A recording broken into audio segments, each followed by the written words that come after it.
on a fait Impel Down, on arrive maintenant à Marineford. Ah, Marineford. je sais que sur Marineford, j'ai pas les mêmes goûts que tout le monde, donc voilà, je le mets là. Bon, bah, moi... Je le mets là. Qu'est-ce que vous allez faire? Qu'est-ce que vous allez faire? Qu'est-ce que vous allez faire? Non, je rigole. De la merde, Marineford. Je rigole. Bon, il reste que 4 heures avant l'exécution de Ace, du coup, et on a du coup tous les évadés, Jinbei, Croco, Ivankov, Baggy qui voguent vers Marineford pour le sauver. Sur l'échafaud, notre cher Ace avec Sengoku qui retransmet du coup avec le Denden Mushi. Ouais, regardez, on va lui couper la tête. Il fait ça avec sa piquette. C'est ça. On apprend que Ace c'est le fils de Goldie Roger aussi. Hein. Ouais. On apprend que c'est son vrai bouille effectivement. Et puis après on a l'arrivée du faux bouille. Bon, pas n'importe quel faux bouille. Hein. Ouais. L'arrivée de Barbe Blanche du coup qui va mourir hein, déjà transpercé, trahi au départ, puis ensuite attaqué par de toutes parts parce qu'il y a Akainu qui va tuer aussi Ace. Ensuite Barbe Noire qui débarque, qui va se servir de ça, il va emporter le fruit de Barbe Blanche en même temps que Barbe Blanche meurt. Et gros bouleversement jusqu'à l'arrivée de Shanks qui met fin à la guerre parce que c'était un peu le bordel. Un arc où il se passe pas mal de choses et où on a aussi les Shichibukai qui doivent servir d'armes pour les marines et finalement on voit qu'ils exécutent pas tous leur mission quoi. Doflamingo il part exécuter, il le fait pas hein, parce qu'il est pas mort à l'issue de ça mais il part s'attaquer à Gekko Moria. Bo Hancock on voit qu'elle choisit le parti de Luffy, du coup elle se bat contre les marines, ce qui n'a aucun sens, elle se bat contre Smoker et tout. Il se passe plein de trucs dans cet arc et c'est les retrouvailles entre les deux frères pour finalement... jusqu'au bout du suspense, on sait pas s'il va être sauvé, Ace. Hein. Mais on est en mode, mais non, ils vont pas le tuer. Donc quand il est libéré, on se dit, bon, ça y est, il est libéré, ils vont se casser, comment ils vont faire? Puis finalement, finalement, il a mal parlé, Akainu, il a mal parlé de Barbe Blanche. Ouais. Il a peut-être pas dû. T'as la scène qui arrive et qui dit, comment Skypia peut être aussi bas? Faudra regarder sur la rediff, Talasan, faudra regarder. Après, il reste bonne idée, Skypia. Moi, ça va pas t'étonner si je te dis que Marineford, il est haut. Déjà, je m'en suis jamais caché. Ouais. Et puis, imagine... Bah, notamment pour une anecdote avec des chaussettes. Hein. Ouais, la fameuse anecdote pour des chaussettes. Alors, je vous le dis juste après, je finis juste ce que je voulais dire, mais je vais revenir sur cette anecdote qu'il faut savoir. Quand tu connais mon état d'esprit avec Impel Down et mon engagement émotionnel où je me avec suis la prison, ouais, bien sait, que forcément, Marineford, là, c'est le concret. Et tu vois débarquer contre les amiraux et tout. Bon, tu t'es dit, t'es chaud quand même, le film. Mais bon, bref, c'est des moments pas des moments de cinéma, mais c'est des moments d'épicness dans les shonen. Et tout ce qui s'y passe, Barbe Blanche qui arrive et tout, en fait, tu vibres. Moi, voilà, vu comment j'étais engagé émotionnellement et comme je me suis projeté, pour moi, Marineford, c'était... j'étais comme ça, en fait, tout l'arc. Engagé en mode... faut qu'il sauve son frère, en fait. Jusqu'au bout du bout. Donc, pour certains, ça peut être court, pour certains, ça peut être long. Mais moi, c'est trop venu me chercher sur tout cet aspect-là. Et l'anecdote, l'anecdote, en fait, c'est que moi, j'étais encore à Skypia, je crois. Je crois que j'étais à Skypia et au moment où j'étais, moi, en train de rattraper One Piece, que j'ai rattrapé sur le tard, moi, mon frère était à jour et c'était Marineford. Et donc, en fait, mon frère regardait sur mon ordi qui était dans ma chambre les épisodes et j'étais parti dans ma chambre forcément à ce moment-là, pas pour regarder l'épisode, donc je passe comme ça, je regarde pas et je devais me diriger vers mon armoire pour aller prendre une paire de chaussettes. Je vous jure que l'anecdote peut paraître con, mais c'est exactement ce qui s'est passé. Je prends ma paire de chaussettes, mais le souci c'est qu'il y avait le son et quand tu comprends le japonais, bah ça t'aide pas à pas comprendre. Logique. Sauf que je suis arrivé sur un moment où Ace et Luffy, en fait je l'ai su qu'après, mais c'est le moment où Ace et Luffy échangent quelques mots au moment où il se passe ce qui se passe avec Ace. Mais j'ai jamais voulu, comment dire ça, essayer de comprendre ces paroles. Je les ai entendues, je sais plus exactement quoi, mais en fait c'est comme si j'ai voulu faire fi de ce que j'avais entendu, que j'ai voulu mettre sous bulle. C'est une époque où les casques audio n'existaient pas. Ouais, peut-être, ouais, bon, bref, pas arrivé au bon moment. Et donc, du coup, de Skypia jusqu'à Marineford, je m'étais toujours dit dans un coin de ma tête, ne repense pas ce que tu as écouté, oublie ce que tu as écouté, parce que sinon ça peut te gâcher le truc. Et j'ai su après ce qui s'était passé, je me suis dit, bon, heureusement que j'y ai pas trop mis de... Atalansi te dit c'est du déni. Non, mais ouais. Ça, c'était le déni. J'étais dans un déni, mais vraiment au point d'enfermer mon cerveau sur toute réflexion possible autour de ça, en mode j'ai eu la réponse. Je sais pas comment vous expliquer. C'est comme ton cerveau il se protège en mode non, te fais pas spoiler un truc de ouf. Donc ça m'a pas gâché. Heureusement, tout déroulé, etc. Parce que regardez, ça m'a pas empêché d'avoir cet engagement émotionnel et d'être quand même en mode mais putain, est-ce qu'ils vont y arriver? Mais j'étais passé à ça du plus gros spoil de ma vie si vraiment je m'étais arrêté en mode il est mort. Là j'aurais été fini. Heureusement, je sais pas ce qui m'a permis de me sauver de ce traquenard, mais tout ça à cause d'une paire de chaussettes. C'est belle la peine. Comme quoi, faites gaffe aux chaussettes. Voilà. Arc difficile pour Garp aussi, on découvre le pouvoir de l'amiral en chef aussi, c'est vrai, Sengoku qui se transforme en Bouddha géant. Enfin Bouddha géant, ouais. Oui. Marineford, où est-ce qu'on le met, bon sang? C'est difficile. Marineford, c'est un arc avec lequel j'ai beaucoup de difficultés. Parce qu'il m'a autant ennuyé dans sa longueur qu'il m'a passionné cet arc. Ah oui, effectivement. Et c'est le 3e arc, encore une fois, où Luffy est tout seul, quoi. Donc,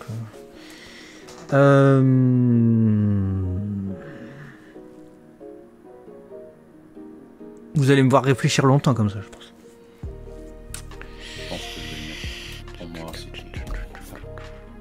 Water 7, il se passe ça. Sobonnier, il se passe ça. Basta.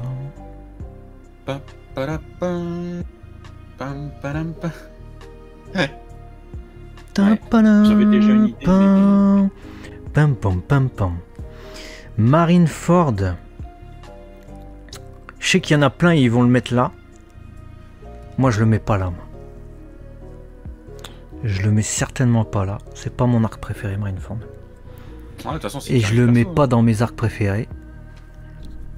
Donc il va être forcément sur cette rangée. Parce que vous avez vu, ça c'est mes arcs. Bah, forcément, la catégorie la plus haute pour l'instant, j'ai mis génial. J'ai rien mis en absolument génial pour le moment. Ça peut changer, hein, évidemment, on verra après. Mais vu que ça fait pas partie du coup de mes arcs préférés, je suis obligé, vous en conviendrez, de le mettre dans la ligne en dessous. Mais je le mets où? Ouais, comme il dit Fianso, hein, effectivement, comme tu le fais depuis le début, hein, mais classe-les par rapport à comment tu l'as vécu. Voilà. Donc, tu l'as vécu moins bien, on s'en fout de toute façon. Pas facile, hein? Si tu l'as moins bien vécu qu'à la Basta, parce qu'à la Basta il t'a fait plus vivre quelque chose à ce moment-là, mais tu mets après. Bah c'est ce que je suis en train de réfléchir en fait.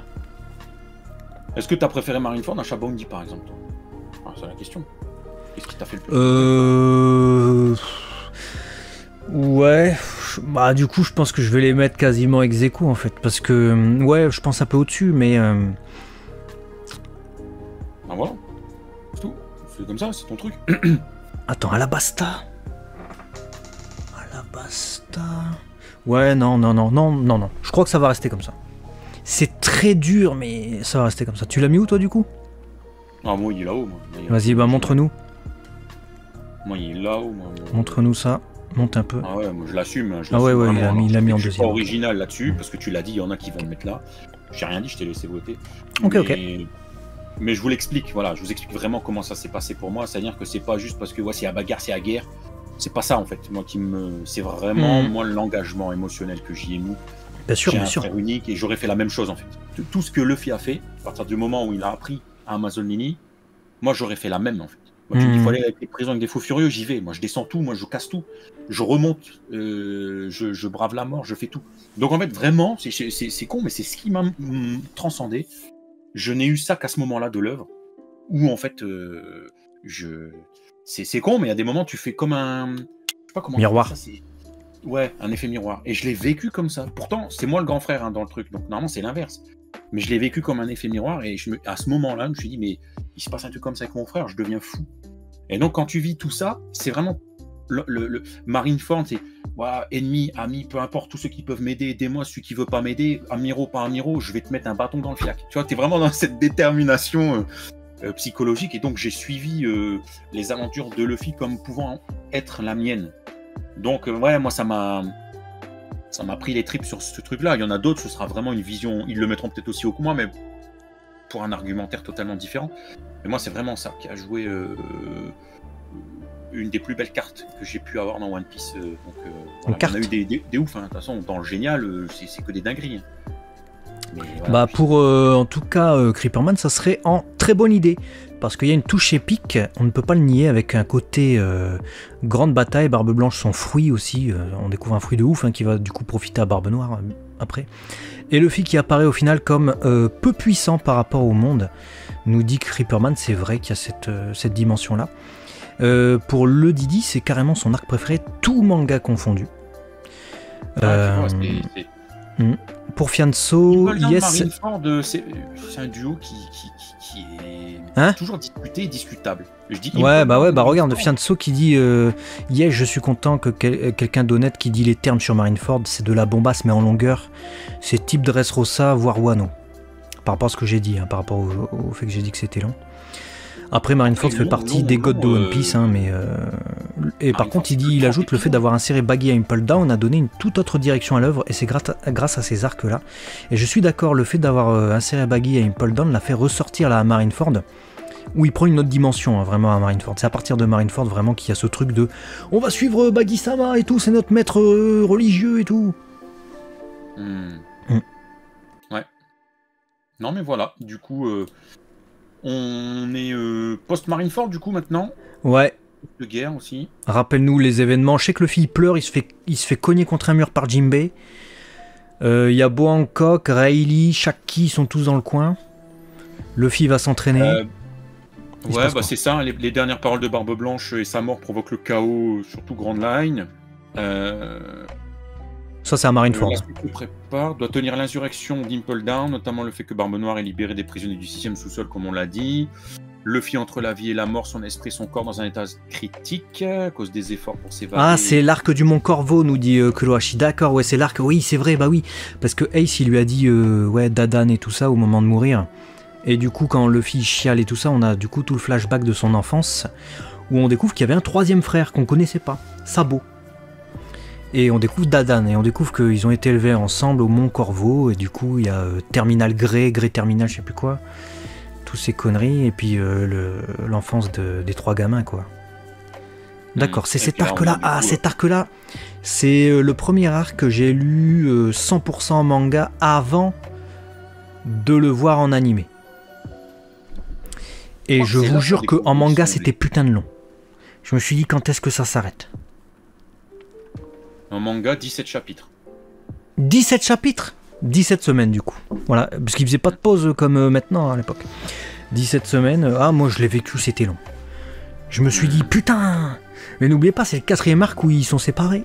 Je vais vous le dire tout le temps, mais... Et c'est dans cet arc-là, hein, c'est long. Que justement tout ce que tu as dépeint plus tôt dans le live, je vais pas le répéter, mais qui est où Sanzero là, Sanji là, machin, c'est là qu'on le voit parce qu'il y a ce fameux message, le tatouage 3D 2Y. Hein, ouais. En gros, c'est pas dans 3 jours, mais dans 2 ans qu'on se retrouve. Où tout le monde le voit et tout ça dans le journal. Et on découvrira plus tard, parce que là on le sait pas encore, Sabo on l'a pas revu, mais on découvrira plus tard que Sabo a lu le journal. C'est à Dressrosa hein, qu'on découvre ça.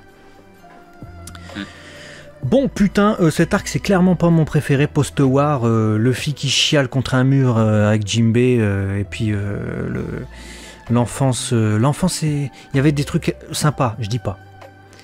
Mais ouais non, moi je le mets là. On peut pas le mettre plus haut. Et encore, je pense, j'hésite. Là, je le mets là. Je le mets là, je peux pas le mettre plus haut, ça mérite pas. Moi j'ai bien aimé parce que je savais qu'il y avait quand même l'entraînement de chacun.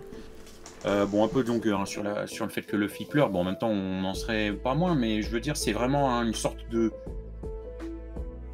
renaissance que doit vivre Luffy, quoi. Réussir à appréhender son deuil.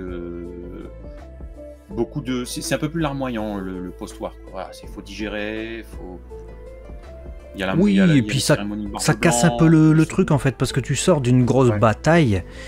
Mais t'es dans un moment où Luffy doit se reprendre, d'accord, mais justement tu t'attends à ce qu'il se reprenne et tu t'attends à ce qu'il y ait un arc entraînement. Il va y avoir effectivement son entraînement, mais il va être skip dans One Piece, il va être ellipsé, c'est la fameuse ellipse des 2 ans, vous savez.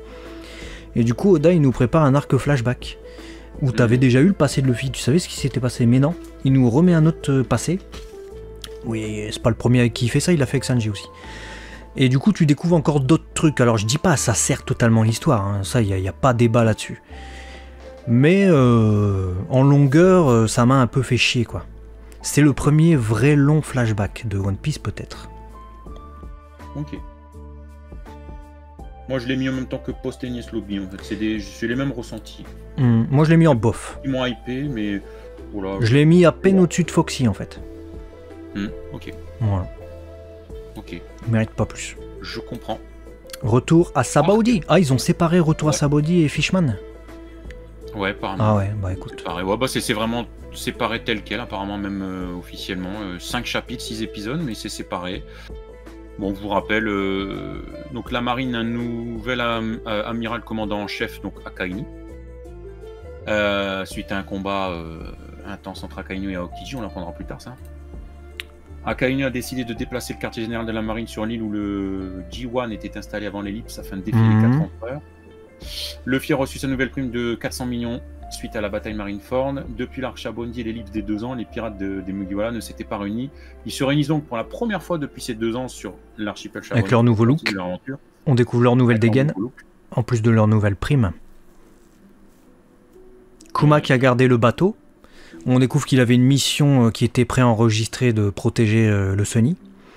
Franky qui le découvre. On a les faux Mugiwara également, qui se font passer, qui justement se vantent et profitent du fait que les Mugiwara ont une nouvelle renommée pour se faire passer pour eux et pour foutre la merde un peu à Sabaody. Ils vont se faire calmer par Luffy qui arrive avec le manteau de bois en coque. Et Brook, qui est apparemment reconnu par la marine. Non seulement parce qu'il est affilié à l'équipage de Robar, mais aussi comme désormais un membre aux yeux de la marine, officiel des Mugiwara. Et Rayleigh du coup aussi, forcément, il y a eu l'enrobage autour du bateau qui a été fait. Ils vont pouvoir plonger pour aller sur l'île des hommes poissons, c'est ça le gros de l'arc en fait, il n'y a pas de... Ouais, bon, alors moi je suis pas je suis désolé d'employer des termes comme ça, mais je suis pas le bandeur fou de ce retour après l'ellipse, parce que ça m'a un peu déçu en fait. Je m'attendais... Alors j'ai bien aimé quand je l'ai découvert, mais il y avait cette hype aussi de découvrir les Mugiwara 2 ans après. Mais j'étais un peu déçu par certains détails. Et c'est pas un arc ça. Ça pour moi c'est une transition. Donc je vais pas le noter de ouf. Parce que je suis pas celui qui a sauté au plafond en mode oh putain regarde ils ont changé, oh ils ont des primes, un bateau il y a un enrobage et tout. Ouais non. Donc c'est long. Moi je mettrais... au-dessus de Foxy mais pas plus. Moi je le mettrais... là. Je le mettrais quand même au-dessus de la Boone parce que... Attends, je suis en train de regarder Orange Town. Ouais, c'est bien. Bof. C'est en bof. Voilà. On a précisé nos pensées, c'est en bof. Voilà, c'est en bof, c'est très très bien. J'ai pas envie de rester plus longtemps sur ça parce que le prochain c'est l'arc de l'île des hommes poissons. Ouais, t'as vu ça Yanis? Attends, on va lire un peu aussi vos messages aussi dans le chat par rapport à l'arc. Zoro qui tranche le navire en deux, ouais, ça c'était cool. Mais c'est un geste, bim, il tranche le navire, c'est cool. Par contre, c'est la réapparition de Zoro avec son nouveau style, la cicatrice, tu comprends rien. Il y avait 1000 théories à l'époque. Il se trompe de bateau, cette espèce de fou. Creeperman il dit retour à Sabaody, j'aime beaucoup, notamment parce qu'on est 2 ans plus tard, le glow-up de l'équipage, tout le monde arrive séparé, mais ça reste clair, et il raconte pas tant de choses que ça, donc bonne idée pour moi. Lui il mettra en bonne idée quand même. Ok. Ouais, je comprends. Non, je comprends. À Talon City, il se passe trop rien, mais j'étais juste super contente de revoir l'ensemble. Ouais, bah, c'est un peu comme tout le monde, il se passe pas grand chose quoi. Ouais, c'est ça, voilà. C'est pour ça qu'on dit que c'est bof. On dit ouais, bon, voilà. Ouais, c'est bof, voilà, ils sont là, ok. Vas-y, viens, on va dans le bateau et on descend sur l'île des hommes poissons. Non, mais c'est un peu long, 5 épisodes ou 5 chapitres, donc plus d'1 mois, juste parce qu'ils se retrouvent et bon, qu'est-ce qu'on fait maintenant? C'est ça, totalement d'accord. Voilà. Donc, bon. Tout ça pour aller du coup sur une île des hommes poissons, on plonge sur pour y aller, et en chemin quand même il y a un kraken géant, je sais pas si vous vous souvenez. C'est la première démonstration de force des Mugiwara où ils hâtent le kraken avec leur nouveau pouvoir, ils sortent en mode bulle et ils vont le taper, ils le soumettent. Et puis on découvre, alors, vous faire un résumé de cet arc qui dure 107 ans, c'est compliqué, mais en gros l'adversaire principal c'est Hodie Jones, donc c'est Arlong 2.0, on en a déjà parlé dans un live récemment sur la chaîne Leo et Max sur YouTube. Bon, on découvre la princesse Shirahoshi, du coup Poséidon. Ça se révèle être l'arme antique Poséidon. Ouais, on a du coup les trois, hein. On nomme aussi Uranus, je crois, dans cet arc d'ailleurs. On nomme Uranus, ouais. Après Uranus, on le voit pas. On sait toujours pas ce que c'est d'ailleurs. On a le père, et puis on a son armée. Jinbei, c'était un ancien de l'armée, donc Jinbei, on va le voir d'ailleurs dans cet arc Jinbei, vu qu'il va donner son sang à Luffy à l'issue de ça, à l'issue de l'arc. Et c'est lui qui révèle aussi le fight, je crois, de Aokichi versus Akainu. Enfin, il dit que Akainu, il est le nouvel amiral en chef et que Aokiji il a quitté le truc, ouais. Et puis il y a aussi toute l'histoire autour des hommes poissons, et c'est intéressant avec Fisher Tiger. Le lien est maintenant établi. Les pirates du soleil, Jinbei, ancien membre de la garde royale de Neptune, mais aussi ancien membre des pirates du soleil. La marque a été changée du coup sur son torse. Il a été leader ensuite de son propre équipage. Luffy lui propose de rejoindre son équipage, je crois, à ce moment-là, hein, non ? Je crois. Hein. Et Jinbei dit j'ai encore un truc à faire, mais je reviendrai. Il dit ouais, mais non, je suis occupé avec la grosse là. Ouais, avec Big Mom. D'ailleurs, premier échange avec Big Mom à l'issue de cet arc, hein, où ils ont saccagé son usine de je sais plus quoi, de Candies. Et du coup, Big Mom qui avait fait son territoire sur l'île des hommes poissons, bah, Luffy dit non, c'est à moi. Maintenant le territoire, c'est à moi. Donc si t'as un problème, je te latte. Voilà. Ouais. Ouais, c'est ça. Qu'est-ce qu'on avait d'autre d'important? On a le passé des hommes poissons, donc on a aussi Arlong. On découvre sa motivation et comment c'était un FDP et les motivations de Hodie Jones.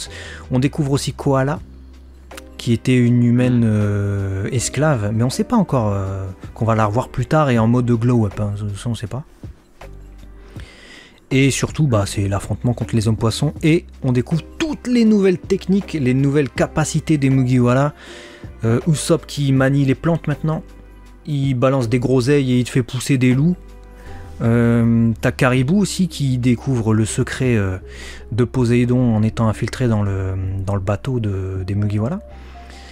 T'as aussi le Franky Shogun. Et on a Noah.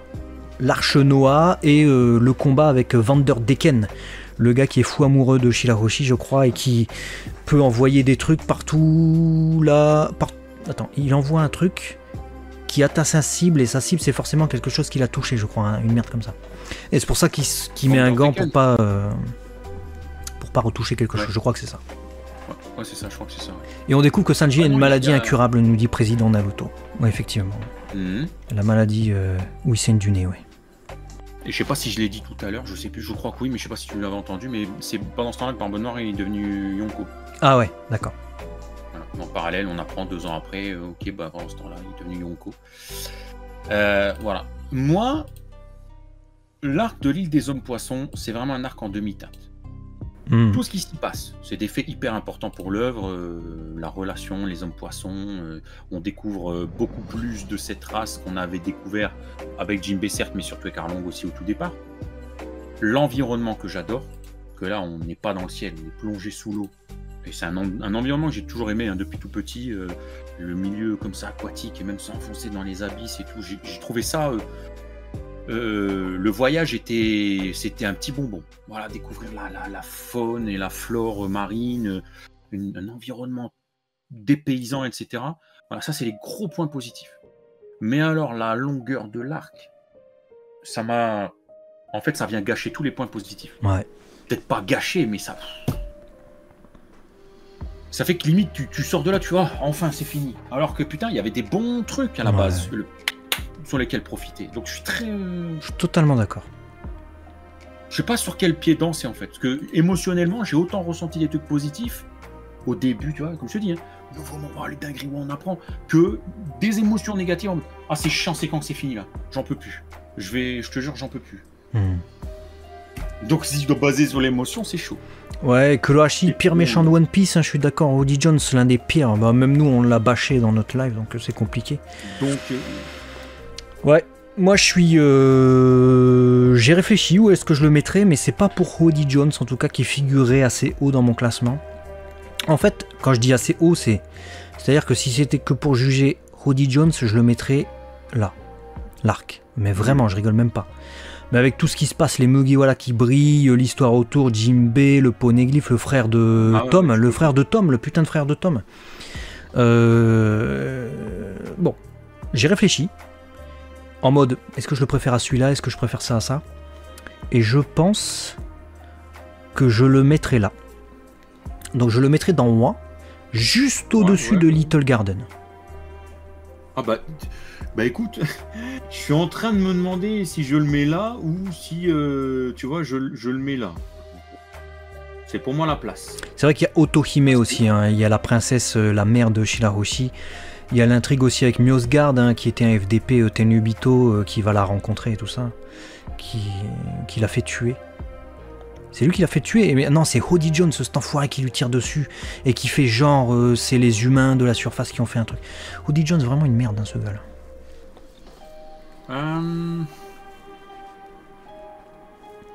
Voilà, c'est bien. Là, ces trois-là, ils se disputent un truc plus ou moins équivalent. Donc tu l'as mis dans bon les dés. Parce que j'essaye d'être logique avec ce que j'ai dit. Il y a autant de points positifs et même les illustrations. Alors c'est con, mais les illustrations d'Oda à cette période, ça a donné des color spreads, des covers. Ouais, c'est sur ça. Ouais. Après, c'est pas l'arc en lui-même, mais je suis d'accord. Les dessins. Il y a vraiment ouais, il y a une ambiance graphique vraiment que j'ai adoré. Tu vois, au même titre que Thriller Bark, c'est Halloween. Bah, les hommes poissons, t'es dans la flotte. Donc je peux pas non plus, parce que j'ai eu des longueurs, me dire, ouais, allez, fous-le en bas. Mais je peux pas le mettre plus haut. Après, les combats contre Hody Jones, pour moi, ils puent la merde. Ouais. Bah, il pue la merde. Que ce soit Zoro qui tranche Hody Jones, là, normalement, il est one-shot déjà. Ou le combat de Luffy inutile contre Hody Jones, parce que Luffy est large au-dessus. Il faut finir avec le Red Hawk et péter le bateau, en fait, c'est juste ça. Je peux pas mettre plus haut, je suis désolé. Les Mugiwara, ils sont même pas à fond. En fait, c'est l'arc où tu découvres leur nouvelle capacité. Zoro, il est même pas à fond. S'il veut, il tranche Wadatsumi et le Kraken à lui tout seul, en fait.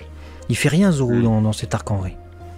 Il se bat contre un gars poulpe qui boit de l'agnole. Arrête, il peut faire mieux que ça. Et on le voit de toute manière quelques instants plus tard. Et dans l'arc qu'on va voir juste après. Et aussi à Dressrosa. Voilà.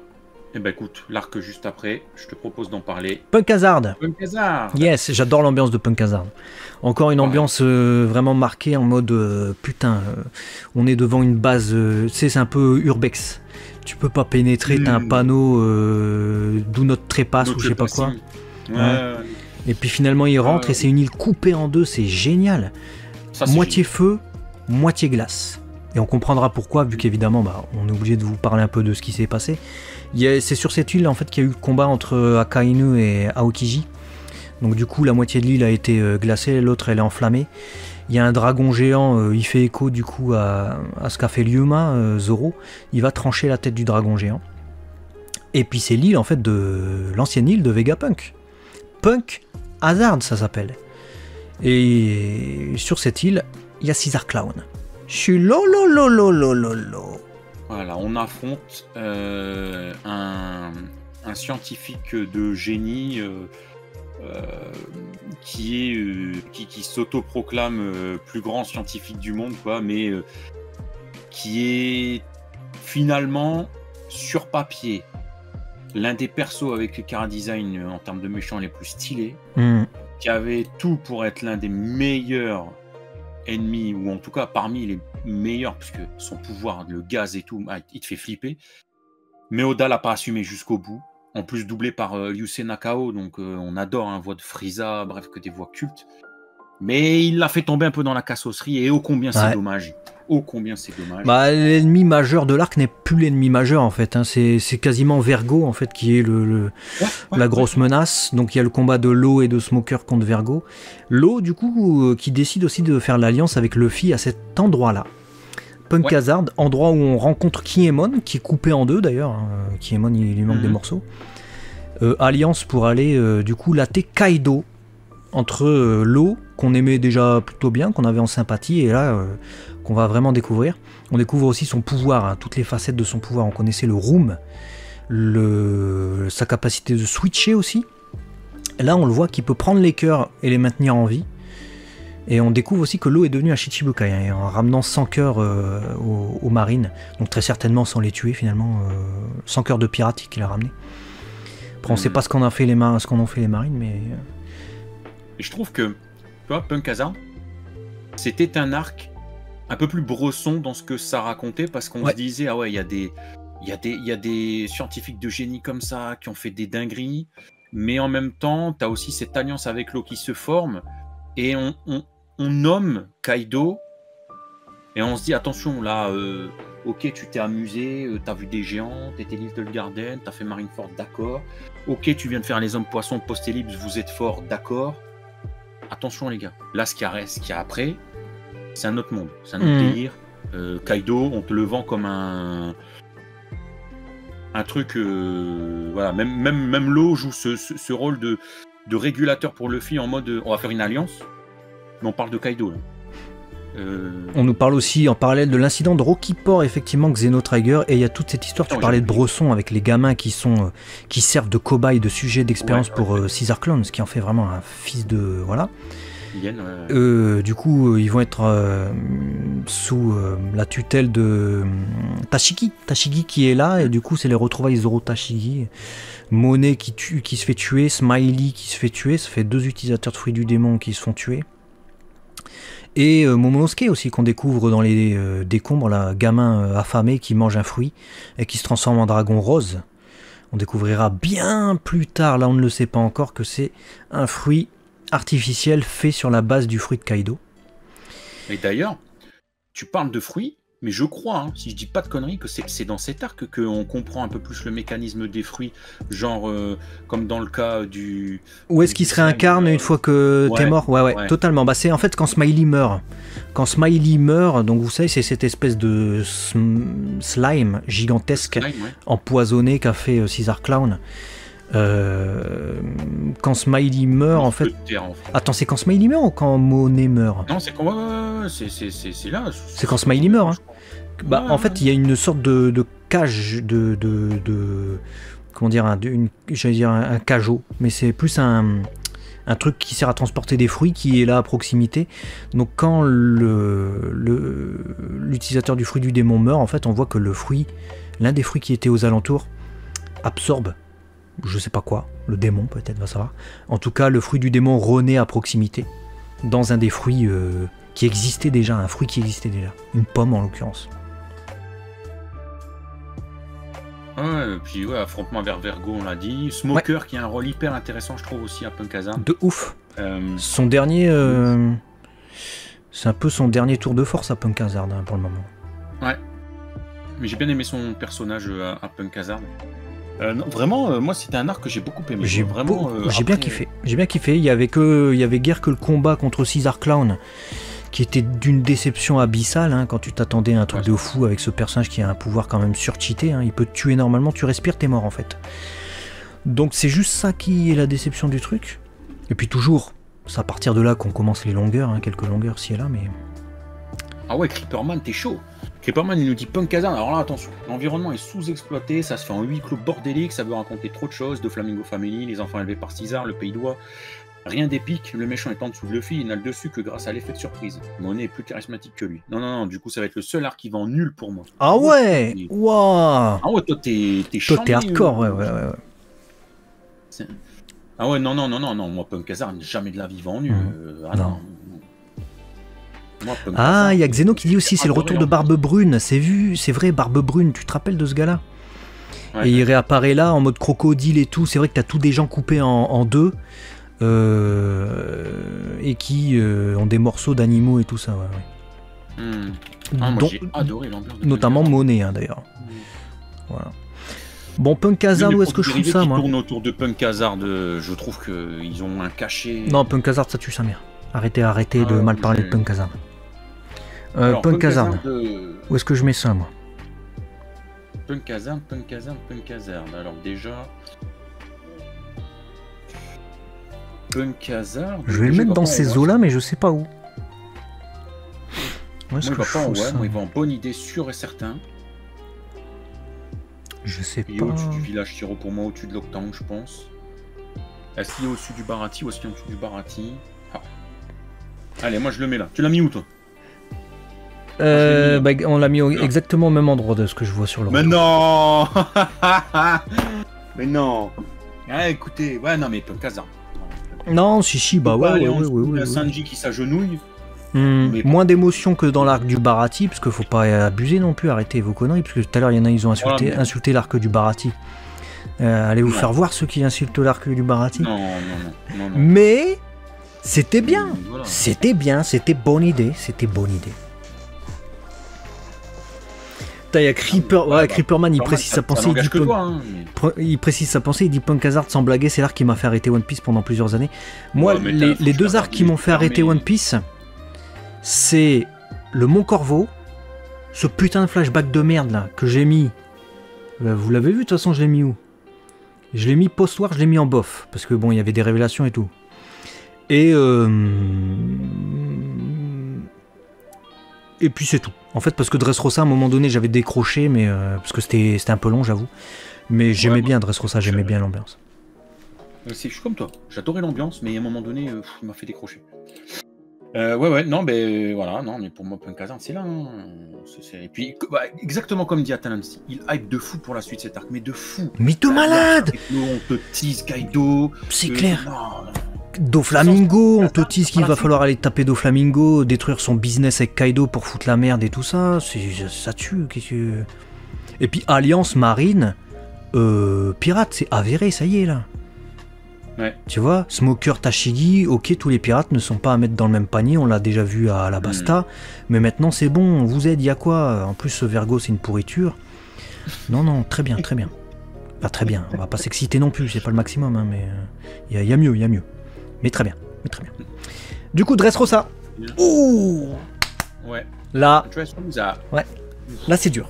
Alors, Dressrosa, c'est dur. Ouais, c'était déjà dur avant, mais là. Il a un peu le syndrome. Somme poisson.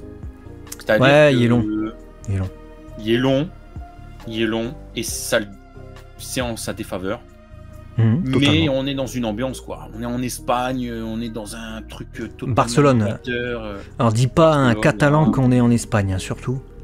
On est à Barcelone. Ouais, bon après son pays. Bon. Ouais, après c'est deux poids deux mesures. Mais ouais, t'as toute cette ambiance. Du coup, tu découvres encore une fois. C'est un peu un Alabasta bis. Mais avec un enjeu nouveau monde en fait, hein, où tu as effectivement un régent d'un pays qui n'est pas le vrai régent qui s'est imposé là. On découvre Doflamingo, du coup ça Doflamingo Family, qui au début je me suis dit c'est qui ces connards, je m'en fous moi, Doflamingo bon on connaît, on nous l'avait teasé donc j'ai envie de voir vraiment qu'est-ce qui va se passer avec lui. L'affrontement de Luffy contre ce Shichibukai qui n'est pas tombé. Mais en fait ça Doflamingo, sa family là, donc Hirote Family, elle a vraiment elle prend un poids en fait. Parce que tous, ils ont un poids sur l'arc, c'est incroyable. Tous. Hein. T'as le gros, là, comment il s'appelle, avec sa couche. Seigneur Pink. Flashback de malade que tu soupçonnais pas. C'est le gars avec la pire dégaine. Tu dis, qu'est-ce que c'est que ce gars? Et c'est le truc le plus ouf de l'arc en termes de flashback. Enfin, il y a l'eau. Il y a le flashback de l'eau. Attention, on va pas l'oublier non plus. C'est dans cet arc aussi, avec Corazon et tout ça. Parce que c'est lié au passé de Doflamingo, où tu découvres que c'est un Tenryubito, que Doflamingo c'était un fils depuis l'enfance, mais que Corazon c'était un bon, qui a voulu protéger l'eau, etc. T'as le flashback du pays aussi, du coup, le roi Riku qui s'est fait prendre son pays, Viola qui, elle est restée là. On nous dit dans les SBS que peut-être c'était passionné avec Doflamingo. Viola qui va aider évidemment sa nièce Rebecca qui a subi des traumatismes de malade vu que c'est la fille de Kiros et du coup la petite fille du roi Riku, donc c'est la fille de Scarlett, la princesse légitime du truc qui est morte. Horrible, le flashback de Rebecca aussi, putain il y a 3 flashbacks dans ce truc en fait. Le passé c'est ouf, tu découvres que du coup, tous les sujets et tous les gens importants, tous les gens qui vivaient dans ce pays ont été transformés en jouets par Sugar, qui possède le fruit le plus cheaté, en fait, hein, l'un des fruits les plus cheatés de One Piece, en fait. Où elle peut niquer la mémoire et tout un royaume en touchant les gens. Oh, même pas les toucher, je crois qu'elle a pas besoin de les toucher, en fait, si. Si, parce qu'il les emmène dans dans un endroit et ensuite il les balance dans une sorte de casse. Ah putain, dans la casse il y a Kanjuro. On découvre un autre membre du pays d'Ewa, Kanjuro, Mais ouais, putain, j'avais oublié ça. Putain, les détails. Non, mais Trop de trucs. Dressrosa, c'est beaucoup d'informations. Le Colisée. Je trouve que c'est- Le Colisée. On découvre tellement de gens qui vont s'allier ensuite avec Luffy, qui vont faire partie Bah de sa ouais. flotte. Rebecca, Bartholoméo. évidemment, qui combat. Bartholoméo, qui est là. Le combat Don contre le Chinjao et Mela toutes ces Mela, merdes. Sabo. Sabo, putain, Sabo qui réapparaît en forme adulte et qui nous fait part de ce qui s'est passé. En mode j'ai retrouvé la mémoire, blablabla. Donc quand je t'ai vu dans le journal, les révolutionnaires, apparition de Koala, magnifique. C'est le truc suprême de cet arc, le plus important que tout le monde devrait retenir. Je comprends pas pourquoi vous ne le faites pas. Haku, il s'appelle comment ce putain d'homme poisson là qui fait du karaté à côté? Bon, il y a les révolutionnaires qui sont aussi engagés à Dressrosa, qui vont aider à libérer aussi le pays. Et il y a putain Fujitola aussi. Fujitola, un nouvel amiral. Ouais, l'arc Dressrosa, t'as des dingueries. Hein. Le fonctionnement de la pègre qui est expliqué par l'eau. T'as quoi d'autre Cavendish. Cavendish. Doflamingo a résigné son statut de capitaine corsaire, donc de Shichibukai. Voilà. Bonnie et Croco apparaissent pour la première fois après l'ellipse. Ok, ça on a dit. Lo et Kinemon ont tous les deux l'intention de se rendre sur l'île de Zo. Lo révèle que c'est là-bas que se trouve son équipage, tandis que Kinemon révèle que Momonosuke. Alors, ôte-moi d'un doute. Ils vont descendre là-bas. Ouais. Bonnie et Croco réapparaissent. Qu'est-ce qu'ils foutent, Bonnie et Croco? Je me rappelle plus. Moi, je sais plus. Moi, je t'ai lu le truc, mais Ouais. Qu'est-ce qu'ils foutent? Je me souviens plus. C'est pour ça que j'ai pas détaillé, je m'en souviens plus. Voilà, c'est ce qu'ils disent en tout cas. On apprend que Baggy est devenu Shichibukai après l'ellipse et qu'un 7e Shichibukai encore inconnu a été recruté. Ok, bon, le Mela Mela on a mis. Tout l'équipage de Don Quirote on a dit. Sabo qui casse la gueule de Burgess du coup, donc ça veut dire qu'il y a un membre de l'équipage de Barbe Noire qui est là. Sabo il lui casse sa tête. Ensuite il y a les excuses de Fujitola à l'issue de ça, le pays est libéré, Doflamingo y tombe, le business de Kaido et avec Doflamingo avec les Smiles tombe, on découvre ce que sont les Smiles à Wano, mais on en entend parler là. L'usine de Smile était sur l'île où il y avait Vergo là. Non c'est ouf hein. C'est La ouf plus tout ce forte qui se passe. organisation du Cypherpol, donc le CPAGIS, est révélée à ce moment-là.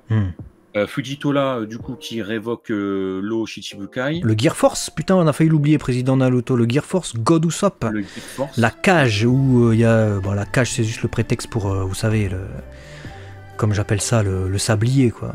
C'est le contre-la-montre, quoi. Ah ouais, putain, les Tontata, Jroudin. Les Tontata, on les a oubliés, oui, c'est vrai. God Usopp qui devient un symbole. Usopp qui s'éveille, putain, au Haki de l'observation. Ah ouais, putain, putain, ça c'était ouf, ça. Non, il y avait des trucs de cinglés dans cet arc quand même. Ouais. Moi, je le mets. En fait, tu vois, ça c'est un arc. Clairement dans cette zone. Mais il y avait tellement, je pense, d'infos qui vont en fait créer une sorte de maille, tu vois. C'est une toile d'araignée du futur de One Piece. Parce qu'on sait qui fait quoi. On sait où il faut aller. On sait quel pouvoir a qui. Les statuts qui se changent. Les futures alliances. Les nouveaux pouvoirs. Il y a en fait compliqué. Beaucoup de trucs, donc c'est assez lourd, mais ça, Dressrosa, c'est un épicentre du changement, je trouve. Donc, Dressrosa, où est-ce que je vais le mettre, moi, Dressrosa, putain. Dressrosa. En plus, j'aime bien l'ambiance, c'est une bonne ambiance. C'est con qui était long. Moi, je pense que je le mets là. Encore mieux placé. Ouais, son défaut, c'est sa longueur. Son vraiment défaut principal, c'est sa longueur. À part ça, franchement, j'ai rien à reprocher à Dressrosa, moi. Sur l'histoire et sur tout ce qui s'y passe. Peut-être la facilité avec Sabo, s'est retrouvé avec Luffy, mais... Ah si. Un autre élément, mais c'est un élément mineur, hein, c'est Bellamy, ouais. Bellamy... moi ça m'a pas dérangé. M'a cassé les couilles, Bellamy. Pourquoi tu reviens pour te faire péter la gueule pareil, tu vois, ça sert à rien. Au-dessus de Water 7, je pense. Au-dessus de Charbon. Quetz qui dit le pouvoir de Sugar m'avait terrifié, je m'en rappelle. Ouais, putain, il est terrifiant dans le sens où il te fait pas te transformer en jouet. C'est-à-dire que les gens qui étaient dans ta vie t'oublient. C'est horrible en fait. C'est horrible, elle avait oublié que son père c'était Kyros, quoi. Rebecca. Horrible. Kyros a été oublié de tous en fait. Mais je pense que je les mets ex aequo à la base, Dressrosa. Ils apportent deux choses différentes, Mais Dressrosa, les flashbacks, ils sont tellement fous, putain. Hello Vanito. Les flashbacks. Eh ben écoute alors, moi je l'ai mis, du coup, je l'ai mis dans très bonne idée. Et je l'ai mis juste après Alabasta. Ouais, moi j'hésite, hein. J'hésite. Moi j'hésitais aussi. Émotionnellement, et très objectivement, j'adore Alabasta, mais émotionnellement, j'hésite à le mettre avant parce que, tu l'as dit, hein, je répète, je suis en hésitation aussi. Et qui oublie son père, putain. Ouais. T'es fou, Corazon, c'est ouf. Non, je vais le mettre avant. En fait, moi j'hésite, hein, je sais pas, je suis perplexe. Il y a trop d'enjeux en fait à Dressrosa, beaucoup plus important pour la suite de l'œuvre qu'Alabasta, je pense, et qui te font avoir une perception de l'œuvre de One Piece avant et après Dressrosa. Ouais, après c'est peut-être ma nostalgie qui fait qu'Alabasta est là. C'est possible, hein. Ouais, non, mais moi de toute façon on n'est pas objectif, hein, c'est nos classements personnels sur nos ressentis, donc de toute façon. Je te comprends tout à fait. Alabasta c'est le premier gros arc, mais non, objectivement je pense qu'au-delà de sa longueur, Dressrosa il porte trop de trucs, quoi. Vanito qui dit Impel Down mérite un meilleur classement à mon avis. Dans mon classement à moi, non. Dans le mien, dans son classement, lui, il est haut, c'est bon. Je pense un entre-deux. Je pense que l'entre-deux, c'est l'objectivité. Voilà. Bon, bah écoute, la Zoro qui découpe Pika aussi, nous dit Quetz. Mais ouais, de ouf, il y avait ça dans cette tank de malade. Zo, les gens, et non pas Zou. Putain, j'entends des gens prononcer Zou, arrêtez, putain. Zou. Non, mais c'est vrai, mais c'est pas, c'est de la faute de personne. C'est écrit Zou, donc tu prononces Zou, mais c'est Zo. C'est pas Zou, c'est Zo. C'est un éléphant en japonais, Zo. C'est ça. Mais ça s'écrit comme ça en fait. Hein, le U après un O, ça prolonge le O en fait. Mais ouais, non, c'est pas Zou, c'est pas Zou. Et en plus, on l'entend dans l'animé Zo. On dit que c'est Zo. Du coup, Zo. Oui, parce qu'on n'a pas dit un truc sur Dressrosa super important, c'est que l'équipage est séparé. Il y a la partie Sanji, Nami, et je sais plus qui partent sur Zo quand ils se battent avec la grosse qui fait de la peinture là, tu sais. Comment ça s'appelle ? Elle vient à la coste dans le bateau, Brooke et tout ça ils se battent contre elle. Et ensuite le bateau parvient à partir, je sais plus comment, ils parviennent jusqu'à Zo. Jola, merci Creeperman. Jola, elle s'appelle. Merci. Ouais, merci, parce que là, moi, je l'avais pas non plus. Ouais, donc l'île des Nanimo. Ouais, l'île des Nanimo avec Carotte qui apparaît, avec Nekomamushi, avec Inuarashi, les fameux ducs, et on découvre aussi que Sanji a un mariage promis avec une fille de Big Mom qui se découvre être Pudding. On découvre aussi, enfin on découvre pas, non, on a la réapparition de Pecoms, le Minx. On découvre que c'était un Minx, le gars, putain, on savait pas. Donc un lion avec une carapace de tortue, on apprend qu'il a une carapace de tortue là, parce qu'on n'avait pas capté. Quand il se fait tirer dessus par Capone, je crois, hein, qui le trahit ou je sais plus quoi, ou l'inverse. Ouais, parce que Capone fait partie des hommes de Big Mom. Pecoms, il se fait trouer sa mère, mais en fait il avait une carapace de tortue, donc les balles lui ont rien fait finalement. Et Pecoms, on l'avait vu, rappelez-vous, sur l'île des hommes poissons. Voilà. Et il y a Wanda, Xenotrager, c'est vrai que je l'oublie Wanda, mais il y a Wanda. On a aussi ce fils d'up de Jack aussi. Ce fils de mammouth là qui débarque, oui, qui empoisonne tout le monde et ensuite il est fait dodo, il est fait faire dormir. Je vais parler français dans ce live ou pas? Il est fait coucher par terre et il leur coupe des bras et des jambes, voilà, c'est son petit plaisir. Heureusement, à un moment donné, quand il veut revenir, l'éléphant, donc Zunisha, il lui met un coup de trompe et il le coule. Mais on découvrira plus tard que Jack a survécu, pas dans cet arc, hein, mais que c'est un homme poisson, donc forcément ben, il a survécu. Attends, c'est un homme poisson? Ouais, c'est un putain d'homme poisson avec un fruit du démon en fait. Donc en fait il peut nager, mais là il peut pas parce qu'il a un fruit du démon. Donc il est coincé dans l'eau. On a su qu'à Wano. La race des mérous géants d'ailleurs. D'accord. Pardon. Ok. Voilà. Ouais, non, mais beaucoup de trucs. Mariage de Sanji surtout. Beaucoup de trucs parallèles. Hein. Je regarde les événements de l'histoire, mais apparemment plusieurs persos font leur apparition dans cet arc. Kizaru, Dragon, Lafitte, Shiryu, Baggy, Morji, Alvida, Kabaji, Richie, Beppo, Jean-Bart, Penguin, Shachi. On apprend que Weibel est le dernier Shichibukai et fils autoproclamé de Barbe Blanche. Ah oui, on découvre Weibel et sa mère Backing, Miss Backing, qui aura de l'importance pour la suite. Zunisha est On aussi a- la révélation sur l'identité de Momonosuke et les Kozuki, nous dit Xenotrigger, mais Ouais, totalement. ouais, Il y effectivement. a un road poneglyph effectivement. à Wano, il le cache, et il cache aussi un samouraï qui a une tête de con, mais c'est... comment il s'appelle